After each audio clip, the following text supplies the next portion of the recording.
In today's video, I'm going to teach you how to add multiple accounts in Zoho Mail. By the end, you'll know exactly where to go in the interface, what each option means, and what to expect if your plan doesn't support this feature. Start by opening your browser and heading to mailzoho.com.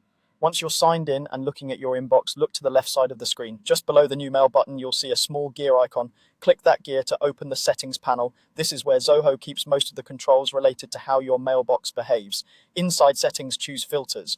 Even though it sounds like this section is only about rules and sorting, Zoho groups several related mail management options here, so it's the right place to continue.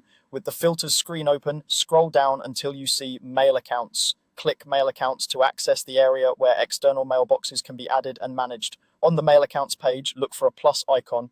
Click the plus icon to begin adding another email account. This is the entry point for connecting a different mailbox so you can manage messages from multiple addresses directly within Zoho Mail. Centralizing your accounts is useful if you handle personal and work addresses or manage multiple brands and want one place to read and respond. Next, you'll be asked to select an account type, typically POP3 or IMAP. Here's the quick difference to help you choose confidently. IMAP keeps your messages synchronized across devices and mail apps, so when you read, move, or delete an email in Zoho Mail, that change reflects everywhere. POP3, on the other hand, downloads messages into Zoho Mail and is usually best if you want a simple one-way pull of mail, often leaving the original server out of the loop after retrieval. If you switch between devices or need folders mirrored, IMAP is usually the safer choice. If you just want to collect messages into Zoho, POP3 can be sufficient. At this point, you may notice a message stating available only in paid plans. That's Zoho's way of letting you know that adding external mail accounts is a paid tier feature.